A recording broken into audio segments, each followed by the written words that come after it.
Sejam muito bem-vindos a mais um episódio do Giral Podcast. No episódio de hoje, vamos falar sobre a importância de proteger nossas crianças e adolescentes da violência, do abuso e da exploração sexual. A conversa marca a realização da 7ª edição do seminário Educar para Proteger, promovido pela Giral. O evento reúne profissionais e organizações para fortalecer a rede de proteção e pensar formas de prevenir essas violências. Para nos ajudar nesse debate, recebemos duas convidadas especiais, Marcela Maris, presidente do SEDCA-PE, o Conselho Estadual de Defesa dos Direitos da Criança e do Adolescente, e Gisele Pereira, da Delegacia de Proteção à Criança e ao Adolescente. Vamos entender juntos porque educar é também uma forma de proteger, e como nós também fazemos parte dessa rede de proteção.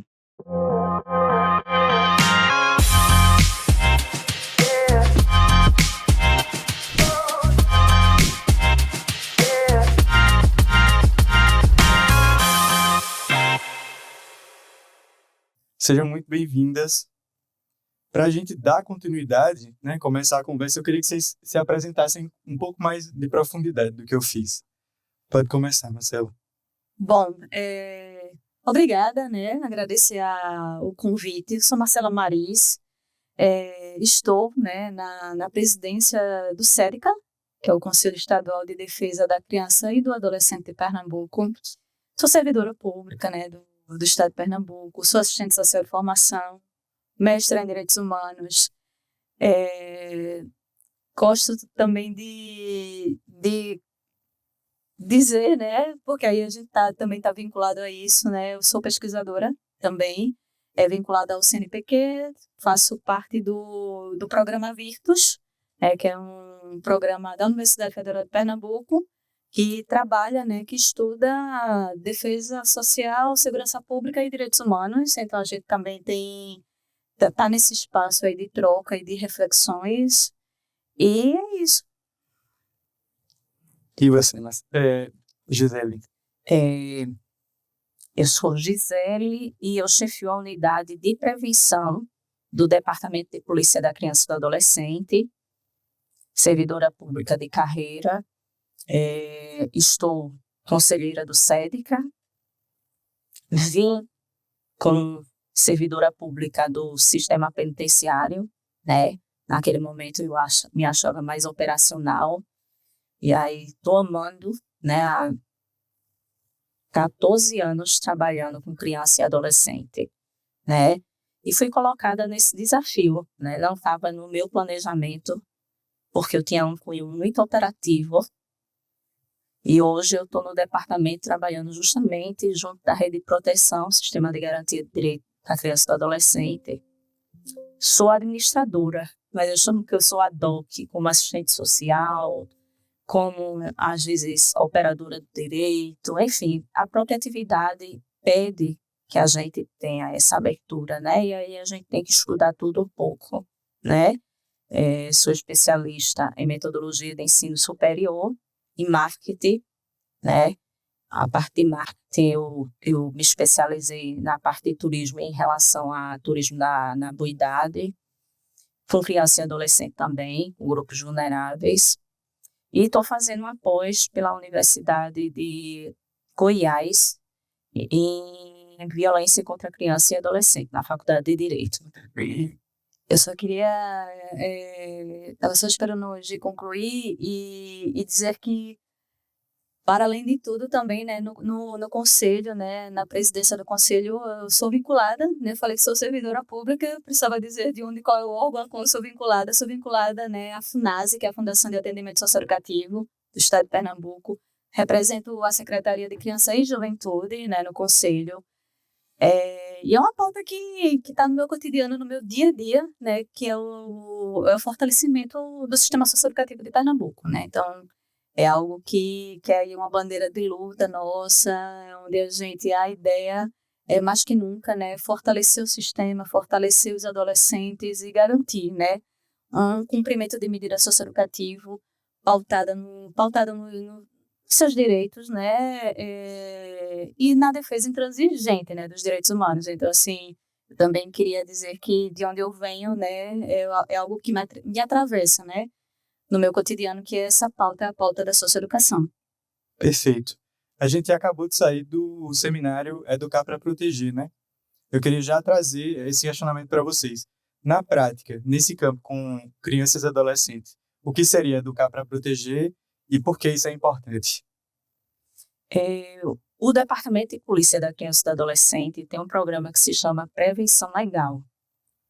A função típica da polícia, da segurança pública, é ostensiva, operativa, investigativa. Mas temos uma unidade, que é justamente a que eu coordeno, que é de prevenção, de articulação social, trabalhar com toda essa rede de proteção, sociedade civil organizada. E aí a gente faz um planejamento de estar dentro das escolas diariamente. Claro que no mês de maio nós enfatizamos, nós damos muita ênfase por conta do mês de enfrentamento ao abuso e exploração sexual de criança e adolescente. Então, a prevenção é tudo. É tanto que no próprio hino da polícia diz prevenir, apurar, reprimir. Então, antes de qualquer coisa, é prevenir, né? E nessa unidade a gente trabalha com isso. Desconstruir a visão de que polícia ela é truculenta, de que polícia só chega batendo. Então, a gente pode ser, sim, operadores do direito, mas de forma respeitosa, junto da sociedade. O sistema de garantia de direitos, ele é um nome autoexplicativo, né? Ele é um sistema, né? Então, ele abarca aí a educação, ele abarca segurança pública, saúde, as políticas públicas, né? As políticas sociais. E a educação a gente pode olhar e dizer como é uma política pública que está conectada diretamente com o processo de prevenção, né? Então, assim, quanto mais a gente fortalece a educação, a gente está fortalecendo a prevenção, a gente está protegendo, né? Educar é proteger, prevenir é proteger, né? E essa é a ideia, né? É de que a educação ela também compõe, né? Esse sistema de garantia de direitos, né? Então, educar é como se fosse assim o passo principal, né, da prevenção e da proteção dessa criança e desse adolescente. Então, está conectada, né, a todo esse sistema de garantia de direitos. Perfeito.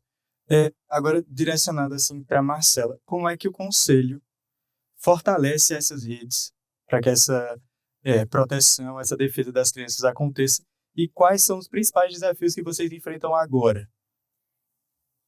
Boa pergunta, Gamenon. O conselheiro tem um papel fundamental, né, nesse processo de proteção.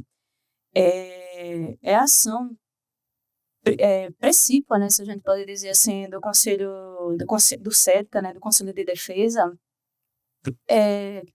fortalecer os conselhos municipais, fortalecer essa rede, né, para que essa rede ela esteja mais conectada que nunca. A gente hoje vive em redes, né? Então, a ideia é que o conselho ele se conecte aos equipamentos sociais, porque os equipamentos sociais eles têm essa função primordial, mais que tudo, da proteção. No seminário, a gente estava conversando e dialogando, né, com o público, né, que tanto a legislação, tanto o ECA quanto a própria Constituição Federal, né, ela vai dizer que as políticas voltadas para criança e adolescente elas são políticas prioritárias. Mas não bastasse ela dizer que era prioritária, ela vai dizer que é absoluta, é de prioridade absoluta. Então, assim, é tipo, olha, para tudo que a gente precisa falar sobre o que para a gente, o que para a sociedade brasileira é a prioridade, que são as nossas crianças, né? E criança precisa ser protegida. Então, assim, o próprio Estatuto, a própria Constituição Federal e as políticas públicas e sociais, elas têm esse olhar, né, de priorização para as famílias, em especial para as famílias que têm as crianças, né? E o Conselho, ele tem esse papel fundamental de dialogar e de fortalecer esses equipamentos sociais, em especial os conselhos municipais, os conselhos tutelares, conectando e fortalecendo. E os principais desafios, e eles estão postos, né? É a gente recorrer, é a gente andar, é a gente dialogar, é a gente ter pernas, né, para estar mais que nunca conectado e entendendo quais são as necessidades de cada território. Então, o Conselho ele tem esse papel de fortalecer os conselhos municipais em todo o estado de Pernambuco e fortalecer cada território, né? Cada lugar, cada município precisa ser fortalecido pelo Conselho. Isso é um desafio e que o Conselho Estadual ele se propõe, ele quer, né? É algo que a gente, enquanto Conselho, deliberou nesse ano, é que as nossas plenárias elas sejam descentralizadas, né? A ideia é que a gente vá para municípios, né, que não fora de Recife, para que a gente fortaleça, né? A gente entende que a gente precisa estar lá, em loco, né, com os conselhos municipais. Isso é um desafio que o conselho se coloca, se propõe, né? E é isso. Quando a gente fala do DPCA agora, como é que tem sido a atuação de vocês diretamente assim com o público? Existe uma orientação para que os profissionais façam esse atendimento? Porque no episódio anterior, a gente falou também sobre a mesma temática e trouxe uma questão muito importante, que é não revitimizar quem sofre essa violência, né? Tem alguma orientação? Como é feito? Em 2016, foi promulgada uma lei, que é a 13.431, que justamente fala da escuta protegida, né? E essa escuta protegida, ela tem escuta especializada e depoimento especial. E o DPCA tem uma divisão ligada à unidade que eu coordeno, que é justamente da escuta especializada. O ideal, sinceramente, seria que tivesse DPCA em vários municípios, ou se não regionalizados. Por quê? Porque uma criança que já está sofrendo aquela violação do seu direito, violência e outros direitos também, porque, consequentemente, ela tem violado outros direitos, ela precisa ser atendida, acolhida por um policial que, além da formação, ele tem um perfil de acolher aquela criança. Porque nem toda pessoa, não estou falando somente do servidor policial, nem todo servidor, ele tem predisposição para conversar, para atender uma vítima de violência, quer que seja. Imagine de criança e adolescente, especialmente de criança. Então, o papel da gente é empoderar também, assim como Marcela falou do conselho, já que o DPCA não tem, é que a gente faça pequenos núcleos, por exemplo, o Giral, né, uma ONG, que a gente pudesse vir em loco aqui no Giral e fazer um núcleozinho para a gente conversar e, de repente, fazer o encaminhamento de forma mais otimizada, mais rápida, porque tempo é tudo, né? Então, a violência sexual, muitas vezes, ela não deixa marcas, a maioria das vezes, né? A testemunha e a criança, o adolescente, ele vai falar, ele vai conversar sobre aquela dor. Então, se demorar, ela vai ser atendida numa delegacia distrital, depois vai ser atendida em um outro equipamento e depois vai ser atendida anos depois na justiça. Então, o próprio sistema, às vezes, viola a criança ou adolescente, né? E, às vezes, quando a criança já teve processos no DPCA, que já era processo, saiu de procedimento para processo na justiça, que demoraram 6 anos, quando a gente foi verificar na justiça. Então, aquela criança já era de maior. E ela se negava a estar dando um depoimento, que ela dizia que, enfim, se afastou do agressor, que muitas vezes é intrafamiliar essa agressão, e ela não queria mais falar sobre aquilo. Então, corta toda uma investigação, né? Então, o DPCA tem esse papel, né, da gente falar o caminho, né, de dizer quais são os direitos, quais são os deveres, mas nessa parte da escuta especializada, dizer quais os caminhos e que a gente pode caminhar para a rede de proteção. Perfeito. A gente poderia, com essa tua fala, reforçar a importância da rede, né? Isso. Na sua fala, Marcela, no seminário, você falou o seguinte, que no ECA ele vai falar que é um dever do Estado cuidar das crianças e adolescentes, mas não só, né? Também é da família e da sociedade civil, né?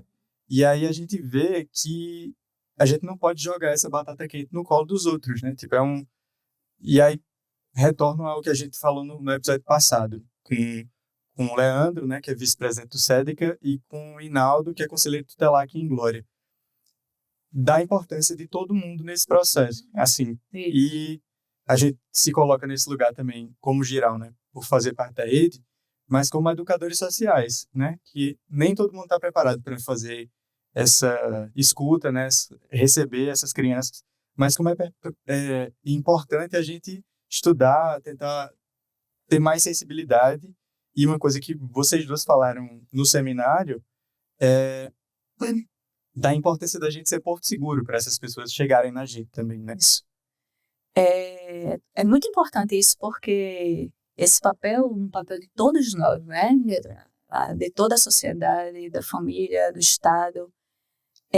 Porque, veja, as principais violências, elas acontecem dentro de casa. Né? Então, assim, isso são os dados do último dado do Fórum de Segurança Pública. Ele vai dizer que 78%, né, das violências da exploração, do assédio, do abuso, ela acontece num ambiente que era para ser um ambiente de proteção, né? Então, por isso é tão importante o papel de conversarmos sobre o assunto, de falar sobre, de criar espaços como esse, de seminários, para que quem está ali no dia a dia olhe, compreenda e entenda que esse é o papel denunciar. Né? Então, assim, um papel de procurar, tem o Disque 100, né? Procurar um equipamento social mais perto da sua casa, como um conselho tutelar, o CRAS, né? Que é a porta de entrada. A escola tem um papel fundamental nisso. Então, veja como é importante estarmos em rede e como é importante a gente entender que isso é um papel de todos nós, né? De todos nós. Então, assim, e que a gente crie espaços, ambientes seguros e que a gente consiga, como o Gi traz aqui, acolher essa denúncia, né? E o que é que a gente faz com essa denúncia? Porque, assim, a denúncia chega, ok, e agora, como é que a gente vai fazer? O que é que a gente faz com essa denúncia? E validar, sabe, Gaminon? Quando você está trazendo, aquela pessoa que está trazendo aquele olhar, aquilo dali precisa ser validado, precisa ser ouvido, né? Precisa ser acolhido em um espaço seguro. É importante também que a gente coloque isso. Por isso é tão importante a gente estar em rede, é tão importante a gente compreender que isso é um papel de todos nós, é um papel da coletividade, é um papel do Estado, da sociedade brasileira, da família, de todos os equipamentos, né, que compõem essa grande rede. Eu costumo dizer que a gente, quando trabalha com segurança pública, trabalhar com criança e adolescente, no passado, mas em passado recente, iria poder PCA se fosse com aquele olhar mais punitivo, porque ninguém queria ir. Que era operativo, trabalhar com criança e adolescente, só olha como se fosse o adolescente em conflito com a lei, mas tem esse papel missionário. Eu costumo dizer que assim, quem trabalha com criança e adolescente, assim como grupos vulneráveis, é uma missão. Você tem que realmente gostar ou aprender a gostar, como aconteceu comigo. Eu aprendi a gostar, eu aprendi a amar. Eu vibro com essa temática, né? Costumo sempre estar aberta a construções, né? Aprendendo muito com a sociedade civil, que está ali na linha de frente, né? Mas trabalhar com criança e adolescente é quebrando esses tabus. Antigamente, a segurança pública era operativa. Você via falando de segurança pública, essa segurança cidadã. Hoje não, está mais próximo, né? E tem pessoas mais interessadas nessa temática e não interessadas no teórico, mas na prática mesmo, de fazer acontecer, né? Quebrando tabus, de fazer acontecer na prática mesmo, não só em livros, né? Então, é bem interessante a gente trabalhar com isso. E isso é uma coisa assim, só, né? O quanto isso promove é uma cultura de paz. Eu acho que a gente vive num momento tão difícil, né? De guerras. E falar de paz parece uma coisa assim, meio que utópico. Né? Mas criar ambientes como esses, né, promover um espaço seguro é a promoção de uma cultura de paz, né? E veja, não é passividade, né? Cultura de paz não significa passividade. Ao contrário, paz é movimento, paz é liberdade, paz é eu ter o espaço de ir, de vir. Isso é uma cultura de paz que me promove um espaço, um lugar onde eu consiga ser quem sou, realizar meus sonhos, meus projetos. E a criança ela precisa estar num espaço, em uma cultura, em uma sociedade que, que ela pode sonhar para que ela seja o que ela quiser ser, né? Então, a gente se conectar enquanto rede e promover esse tipo de espaços seguros para as denúncias é uma promoção de cultura de paz, né? Então, é importante a gente também pensar nisso daí, né? E quando Marcela falou em cultura de paz, veio a memória quando a gente vai das escolas, né? E aí a gente começa a conversar sobre uma determinada temática, por exemplo, sobre o ESC, a exploração sexual, o abuso. Aquela criança ela começa a se identificar como vítima. E antes não era pensado sobre isso, né? No início da violação, a criança não se vê como vítima, né? E o quanto é necessário cada ator desse sistema fazer o seu papel, né? Aliás, às vezes a gente precisa ultrapassar o nosso papel, né? Se a gente vê ser mediano nesse sistema específico de criança e adolescente, não valida. Porque, por exemplo, como conselheiro tutelar, às vezes a gente está até fazendo um papel de assistente social, porque ultrapassa.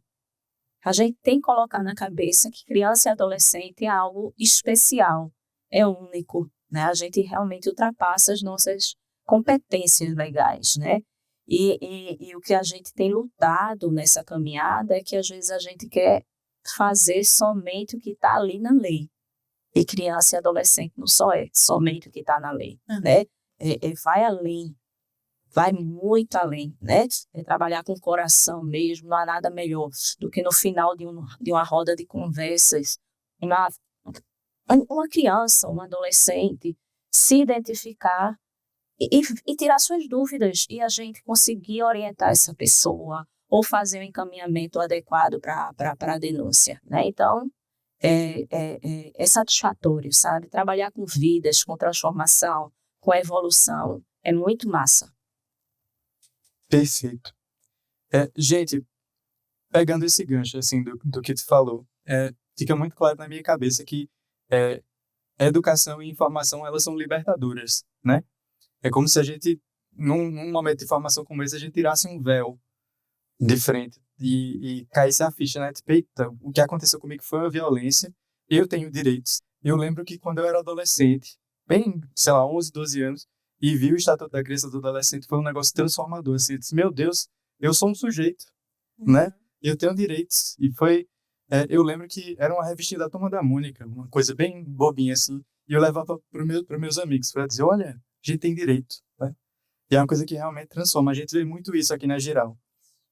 De crianças que estão passando por processos e eles encontram aqui a possibilidade de sonhar, de desenvolver outras habilidades, né? E tem uma frase que a gente tem aqui na casa, que é a Giral é a escola para a vida, né?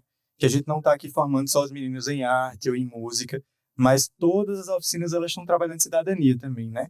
Queria dar uma pausinha para chamar as pessoas para seguir a gente nas redes sociais, né? No Instagram, @giral.ong, no Facebook, org.giral e no YouTube, @onggiral, né? Mandem suas interações para lá, as perguntas, os comentários, que no próximo programa a gente vai ler e discutir aqui um pouquinho. Mas voltando aqui para o assunto, né? Na fala de vocês, me vem muito uma questão para a gente diferenciar combate de prevenção, né? Que a gente fala do combate à exploração sexual e prevenção, né?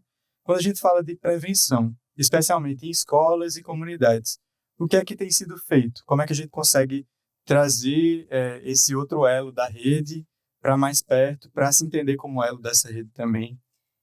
Como eu coloquei, a gente tem um programa que se chama Prevenção Legal. E a gente já fez uma trilha de cidadania com escolas, com alguns órgãos atores do sistema de garantia de direitos. A gente já levou para a escola conselheiro tutelar, nós levamos já para a escola CREAS, CRAs, para justamente cada um das crianças ou adolescentes, aquele público, ele saber exatamente o papel do conselheiro tutelar. Às vezes eles identificam ou eles apontam o conselheiro tutelar como se fosse a polícia da criança, né? Então, a gente vai diferenciar que a gente não está aqui para punir, a gente não está aqui para responsabilizar, a gente está aqui para dialogar o que seria essa rede de proteção, né? Então, é primordial a prevenção, né? Uma criança que ela é bem educada, empoderada, ela não vai precisar ser punida, né? Ela não vai ter necessidade de ser responsabilizada porque ela sabe exatamente o seu papel como pessoa e como cidadão, né? Dificilmente ela vai passar pela polícia, né? Porque todos os outros entes do sistema de garantia de direito, eles tiveram vitória. Quando fracassam, chega a defesa social, né? O caminho da prevenção, ele sempre vai ser um caminho de proteção, né? E fortalecer essas primeiras relações sociais, né? Da criança com a escola, fortalecer inclusive a própria família, né? Mas a família, a escola, seus primeiros passos de interação social, e a gente fazer disso um espaço daquele lugar, daquele ambiente, um espaço seguro para a prevenção, para que a gente não precise fazer o combate, né? Quando você faz muito você fala de prevenção e combate, né? Então, eu compreendo muito o combate quando a violência ela se instalou, né? E aí precisa realmente aí a gente fazer um combate dessa violência que foi instalada e aí lançar mão desses equipamentos, né? Em especial os equipamentos de segurança, né? E dos órgãos competentes para isso, né? De combate a qualquer exploração, qualquer tipo de violência, mas também entender, né? Como Gi bem fala, que os órgãos de controle também estão no papel de prevenção, né? Então, assim, a gente acha que é sempre a repressão, ao contrário, né? A própria segurança pública, ela tem esse papel de prevenir, né? De prevenção, mas óbvio que é se instalado um papel de combate a qualquer tipo de exploração e de violência. Eu gosto tem um autor da segurança pública, né? Que ele traz um exemplo de que segurança, porque às vezes a gente tem uma concepção de que segurança é sempre um espaço da repressão, de reprimir e de coibir, né? E às vezes a gente precisa superar o conceito de segurança como um espaço seguro. Veja, a gente está aqui, estamos em segurança, se sentindo bem, porque segurança é um espaço seguro de bem-estar, né? Então, esse é o papel da segurança pública, é promover o bem-estar, né? A sociedade civil, a sociedade, enfim, a qualquer pessoa, né? E aí, e a prevenção, ela é a chave fundamental para que a gente não chegue ao ponto, né, de reprimir, de combater, né? E que é necessário, né? E que é necessário, os órgãos estão aí para isso, mas também quanto mais a gente trabalhar esse papel de proteção, de prevenção, sobretudo, né, para que a gente não chegue ao momento desse combate e dessa repressão. E que se isso acontecendo, a gente tem toda uma estrutura, né, para que isso seja feito. Eu preciso só pontuar algo, e grita, né? Grita assim no coração da gente, que quando a gente trabalha com direitos humanos, com crianças e adolescentes, a gente precisa se desconstruir, né? Quebrar os preconceitos, porque o agressor, ele pode ter sido vítima, né? Eu me lembro que logo no início dessa minha caminhada, a gente fez um tour pelas unidades de medida socioeducativa da Funase. E as histórias, quando a gente vai ver, foram vítimas de violência. Eles estavam ali naquele ambiente que era insalubre, inseguro, né? Alguns estavam ali porque foram defender a mãe em caso de violência. Não quero que justifique. Claro que nada justifica a violência, né? Mas precisa desse olhar mais sensível, o olhar para a prevenção, né? O que é que eu poderia ter feito para que ele não entrasse, para que ela não entrasse, né? Então, toda essa rede, ela precisa, talvez, se desconstruir, né? É claro que a gente precisa de uma lei, mas ultrapassando essa lei. A gente precisa da lei para nos dar um norte, mas a gente precisa derrubar muros e ser mais ponte, né? Para entender o outro lado também, porque certamente se ele for acolhido, ele não vai querer voltar, né? Então, eu enfatizo o papel, né, que a FUNASA está hoje um desafio gigante, né? Mas o quanto eles têm, isso eu digo com propriedade, porque eu já visitei algumas outras unidades, algumas, se não todas, hoje não, porque faz algum tempo, mas o quanto tem trabalhos bacanas, sabe? Nas unidades de lúdicas, né? Convidando os adolescentes para uma conversa bacana, de dar oportunidade, né? E a gente de respeitar essa missão tão louvável, né? Nós temos aqui um educador, que é o Emerson, ele fez esses quadros, ele está aqui na Giral e também está na FUNASA, né? Ele traz muitas histórias interessantes sobre essa possibilidade que ele consegue dar a partir da arte educação e tudo mais. E aí eu queria puxar para essa questão da educação, assim, que vocês me ajudassem a refletir sobre o papel do educador, né? Da educação formal e informal, e aí a gente coloca essas organizações do terceiro setor também nesse lugar, né? Qual a importância desses locais de educação que a gente já falou tanto e como é que órgãos como o SEDECA e a DPCA conseguiriam fortalecer esses espaços, né? Fortalecer esses elos da rede. Eu me lembro, minha filha adolescente, e eu naquele esforço, né, pra gente, eu era mãe solo, e Júlia, rebelde, né, sabe aquela fase que tem as coisas fáceis, e eu pedi para ela fazer um curso numa ONG lá em Recife que se chama Cores do Amanhã.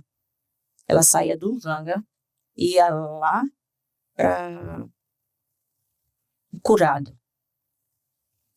Era uma volta. E às vezes era ou sábado, ou era domingo, era amanhã, eu tô cansada, mas foi massa. Para ter essa proximidade, sabe? Uma coisa, às vezes, eu vejo muito pessoas envolvidas, mas na falácia de estar envolvida, eu quero ver você ter alguém que você ama nesse sistema, sabe? Eu quero você ali, vivendo aquilo ali, sabe? Porque falar é encantador, mas pode ser falacioso. Eu quero viver. Eu acho que por isso que é tão bom a gente ir numa ONG, conhecer a ONG, ouvir o que as pessoas participam ali, né? O DPCA me proporciona isso, me dá liberdade para isso, a Polícia Civil me dá liberdade para isso, né? Nós estamos dentro da Polícia Civil e nesses quase 14 anos, eu estou tendo a oportunidade de conhecer diversas instituições, tanto governamental quanto não governamental, né? E é maravilhoso isso, porque eu vejo quanto a arte transforma, né? Júlia ganhou o prêmio do SEDECA de vídeo, produção de vídeo. Ela tem um cunho artístico, faz web design. Caramba, ela foi para debaixo da ponte, da Rosas. Sabe o que é isso? Gentileza gera gentileza. Eu agora. É isso aí, né? Tá chegando onde eu queria, sem preconceito, né? Porque às vezes a pessoa, mesmo que fale, na prática ela não consegue fazer, né? É muito distante isso. A gente tem um papel fundamental de fortalecer, né? Essa educação formal e informal, né? A gente romper essa perspectiva de que a educação ela precisa estar única e exclusivamente dentro de uma sala de aula, Às vezes a gente, e Paulo Freire nos ensina muito isso, né? Que o educador, ele transmite e ao mesmo tempo é aquele que se coloca no lugar, né, de quem está sendo, de quem está passando pelo mesmo processo, e essa troca, né, eu troco, eu aprendo, e essa educação, ela necessariamente, ela não tem que estar dentro da sala de aula, né, e isso é algo que precisa ser fortalecido, né, e o SEDECA tem esse papel, né, de fortalecer instituições que promovem, né, esse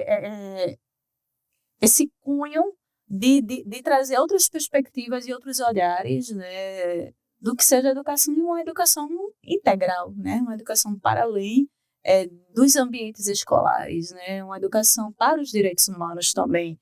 Eu tive a oportunidade, eu estava em São Paulo e aí estava tendo a ocupação Paulo Freire, né, era uma mostra, né, que inclusive em Recife eles também levaram ali para o Museu do Estado, e era muito interessante a forma como Paulo Freire, ele, no seu exílio, né, como ele trocava, como ele fazia as rodas de leituras, né, e eram rodas de leituras ali embaixo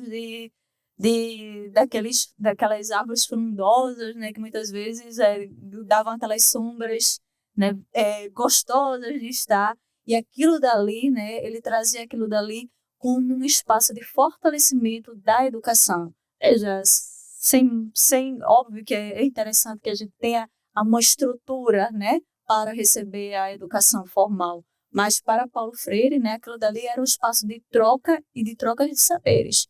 E são espaços que a gente precisa também estar promovendo, né, esses espaços, essas rodas de diálogos, essas trocas, fortalecer, né, o olhar, fortalecer a arte, né, fortalecer toda a expressão artística. A arte salva, né, minha gente? A arte salva. E o SEDECA, ele tem esse papel fundamental, né, de promover, de fortalecer esse tipo de educação, né? Essa educação, que é uma educação integral para além dos espaços formais, né? Então, isso é preventivo também, né? É preventivo, é proteção, né, da infância e das adolescências. Aproveitando essa fala também, é interessante que nesse programa da gente, a gente leva crianças lá na região metropolitana para dentro de batalhões. A gente já levou a cavalaria, a gente já levou o canil, a gente já levou para o grupamento especial de incêndio. Então, imagine uma criança, como fica a memória afetiva dessa criança, porque eu fui quando eu era criança e nunca mais eu esqueço. É massa, sabe? Os cachorros, os cavalos, você fazer o empismozinho ali. Então, é possível essa proximidade da polícia, sim, com a sociedade. Só fazer com amor, né, tudo bem organizadinho e seguro, que é possível. Eu acho que nesse tópico especificamente, eu acho que é uma quebra de paradigma que a gente tem, né? Porque em alguns lugares, quando a gente não vê policiais na rua, a gente se sente mais seguro. E outras, quando a gente vê, a gente fica, acontecendo alguma coisa, né? Então, eu acho que é uma coisa que a gente precisa desconstruir mesmo, assim, desse lugar da segurança, né? Tipo, o que é um ambiente seguro? Onde é que a gente se sente seguro? É interessante. A gente vai caminhar para o encerramento, né? E aí eu queria perguntar para vocês, assim, olhando para o futuro, a gente pensar social e politicamente, se é que a gente pode separar as duas coisas, o que é que a gente precisaria avançar para que a gente chegasse, como tu falou lá no seminário, em um momento em que essas ações de combate e prevenção, elas sejam não tão importantes e urgentes como são agora, né? Uhum. A longo e médio prazo, sei lá, em que é que a gente deveria avançar? Que pergunta, dona. Eu penso que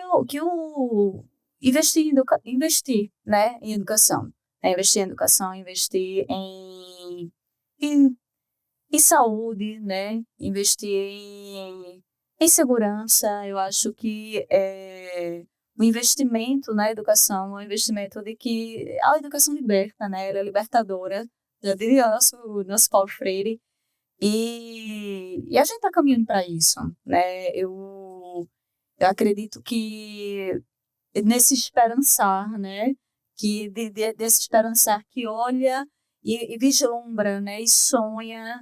Eu estava, agora pela manhã, quando a gente chegou, eu entrei ali na turma para conhecer a turma de pessoa que estava fazendo uma atividade com os idosos, e eu vi, né, na camisa, né, os sonhos não envelhecem, né, e a gente sonha, eu sonho com uma sociedade onde a gente não precise mais enfatizar tanto o combate à exploração e ao assédio de criança e de adolescente, né?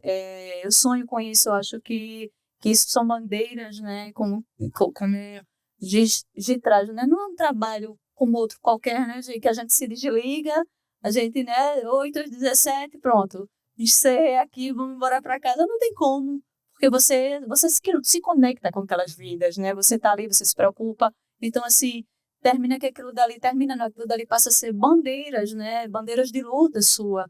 E eu acredito que ao investir em educação, investir nessa educação de liberdade, né? Onde as pessoas possam sonhar, eu acredito que é um passo importante, é um passo que a gente precisa, enquanto governo, enquanto sociedade, mais que nunca, né? Ter esse olhar, né? Para a educação, para que a educação ela realmente seja essa porta, né, que abra e, e seja uma porta onde caiba todos, né, sem ninguém ficar para trás, né, onde todo mundo, né, consiga ter acesso, né, aos seus sonhos, seus projetos de vida, né. Então eu sonho e acredito, eu acredito que a gente está caminhando para isso, né, para uma sociedade mais inclusiva, né, uma sociedade mais justa, que fortaleça os direitos humanos, né, em especial das nossas crianças e dos nossos adolescentes.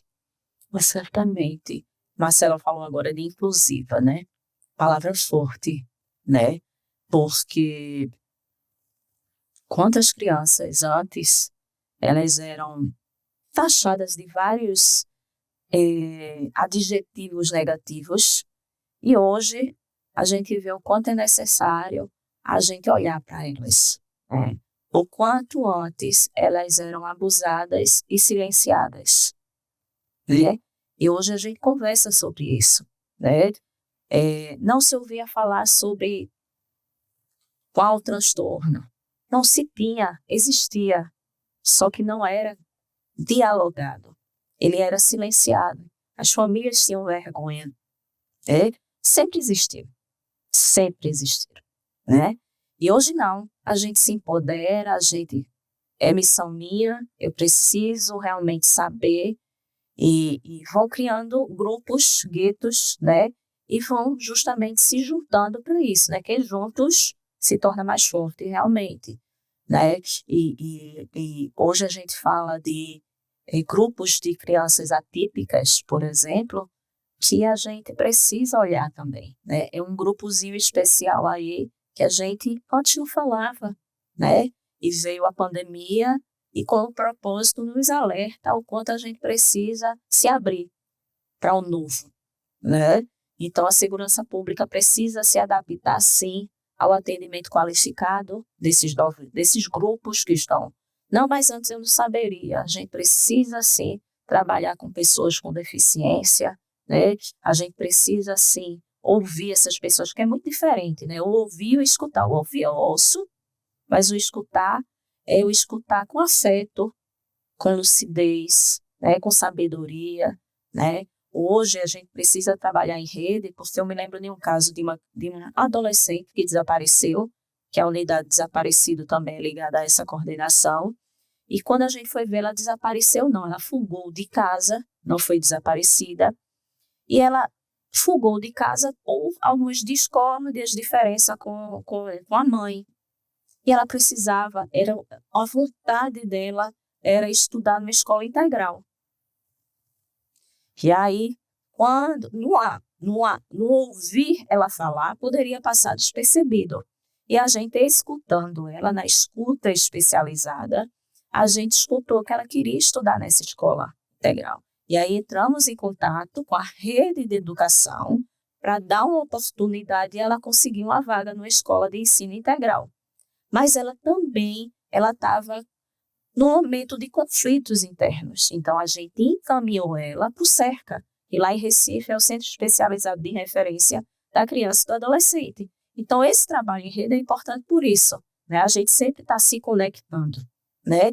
Eu não conheço alguém tal, mas eu sei que fulana conhece essa outra pessoa e vai nos conectar, né? Eu não consigo fazer, mas Marcela consegue fazer, né? Então, é minimizar, é estreitar, é construir pontes para que realmente a criança e o adolescente seja atendido com qualidade, com humanidade, né? Esse atendimento humanizado. Antes não se tinha isso, né?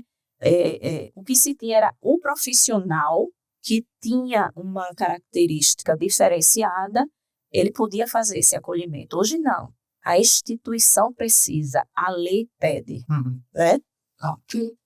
Gente, muito obrigado por ter conversado com a gente sobre essa temática tão sensível, tão importante, né?